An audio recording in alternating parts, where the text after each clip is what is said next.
Buenas noches, profesor. Mi nombre es Macarena Utreras y el de mi compañera Zoila Vázquez. A nosotros nos tocó la pregunta a qué se refiere el elemento poder en el Estado.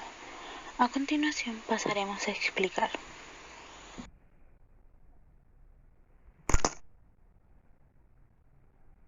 Como ya sabemos, durante la historia siempre existió el poder en los grupos humanos, sin importar lo primitivos que sean. En las tribus, el líder era el más fuerte, el mejor cazador o el más malo. La pregunta a continuación es ¿por qué unos mandan y otros obedecen?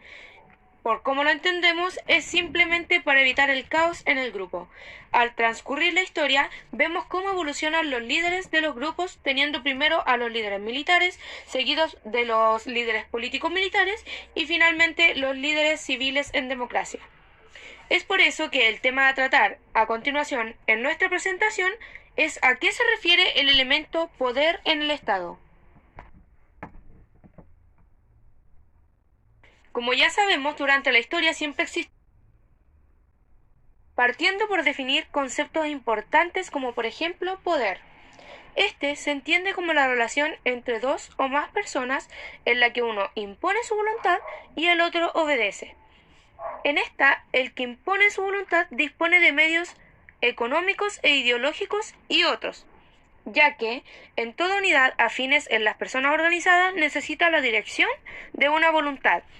Esta voluntad que ha de cuidar los fines comunes de la asociación, que ha de ordenar y dirigir la ejecución de sus ordenaciones. Es precisamente el poder de la organización. Esta fuerza interna tiene un poder particular que figura como una unidad distinta a la de sus miembros integrantes. Partiendo por definir con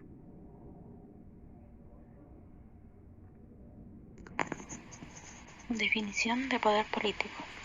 El poder político se entiende como sanciones disponibles para la regulación de la conducta humana. Esta tiene doble componente, la coacción y la cohesión social.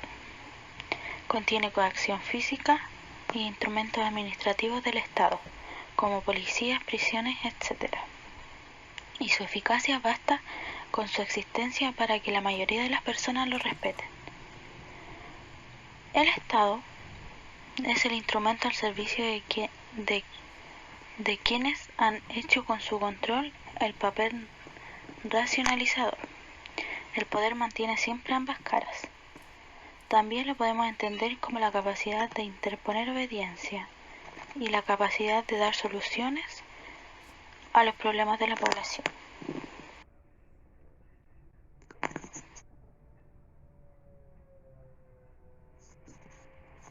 Elementos ideológicos. Legitimidad teocrática. Los que ejercen el poder tienen títulos para exigir la obediencia en virtud de su conexión con la divinidad. Legitimidad tradicional.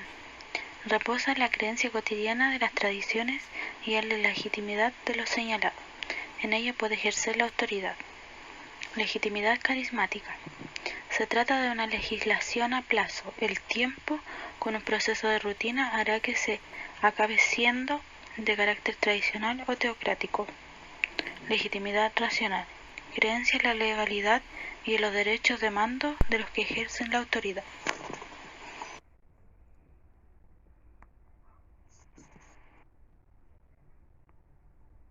Actitudes del poder político ante el Estado. Capacidad para hablar en representación de toda la comunidad. Institucionalización del poder político en el Estado como un resultado de un largo proceso.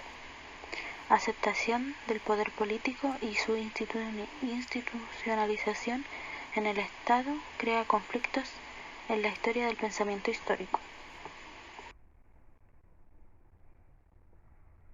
Actitudes.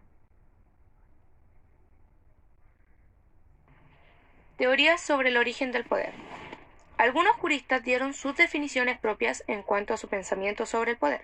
Aristóteles decía que el poder estaba en la polis, pero podía recaer en tres instituciones: monarquía, aristocracia y ciudadanos.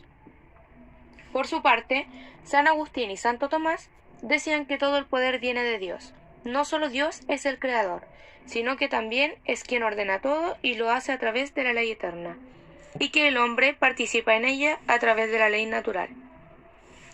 Maquiavelo con su teoría, decía que el poder estaba en el monarca absoluto, todo lo contrario a Rousseau, ya que la suya era que el poder estaba en el pueblo. Y por último, terminando con Jean Bodin, él decía que el poder del Estado es limitado y absoluto gracias a la soberanía.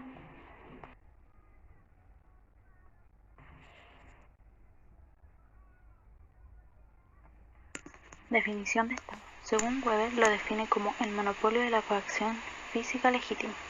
Según Weber, coacción legítima son tres modelos: la tradicional, fundamental en la costumbre; la carismática, fundamental en la figura o cualidades de una persona; y la racional, fundamental en la asunción de la legitimidad, sumisión a las normas. Por otro lado, Poggi define como una forma de poder político institucionalizado. La institucionalización se perfecciona con la incorporación de principios e instrumentos organizados e inexistentes en el origen del Estado.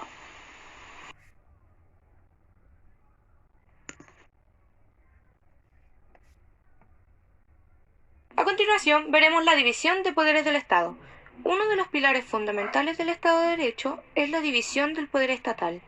Los poderes legislativo, ejecutivo y judicial son los tradicionales tres poderes y deben encontrarse separados o divididos. Esto es lo que cualquier buen ciudadano de la democracia occidental aprende desde la escuela, y dicha situación permite a ese ciudadano aceptar como legítimas las decisiones de los poderes del Estado y le hace pensar que su vida, libertad y bienes están más o menos resguardadas. A continuación, la división de poderes de Locke y Montesquieu. La división de poderes es un principio de organización política que se basa en que las distintas tareas asignadas a la autoridad pública están repartidas en órganos distintos y separados, ya que no puede existir la concentración en una sola institución a modo de evitar la tiranía. Pero la división de poderes se fue perfeccionando con otros mecanismos de fragmentación y de relación entre los mismos. Se estableció la primacía del poder legislativo sobre todos los demás y se reconoció la independencia del poder judicial, ya que las características principales de un juez son la imparcialidad y la independencia. En la mayoría de sistemas políticos se estableció el bicameralismo en el seno del legislativo. En unos casos era una consecuencia lógica de la estructura federal de los estados.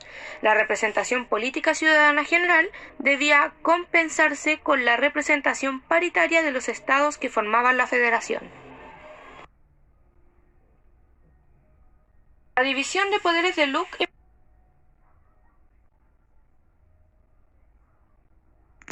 El Poder Ejecutivo es el encargado de administrar el Estado, y según si el régimen del gobierno del país es presidencialista o parlamentario, se compone de diferentes organismos o personas. En un régimen presidencialista, el Poder Ejecutivo se encuentra en manos del presidente de la República. En un régimen parlamentario, el Poder Ejecutivo es ejercido por un monarca o presidente de la República, que cumple la función de jefe de Estado, y por un primer ministro que preside el gobierno.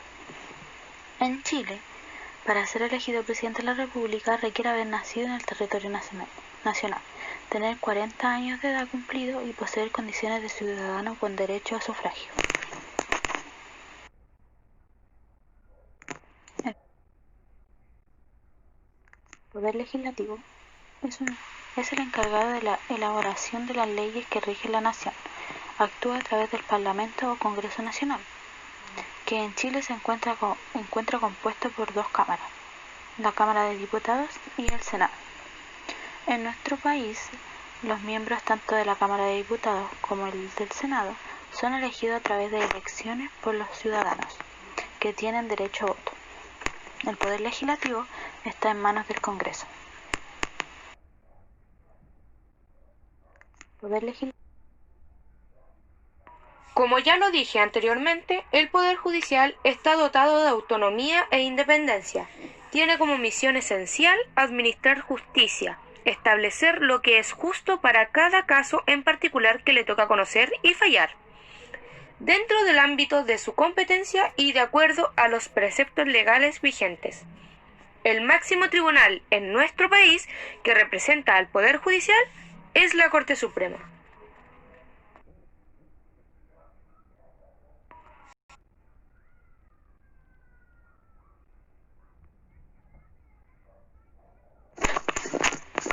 Bueno, profesor, esa ha sido nuestra presentación. Espero que les haya gustado.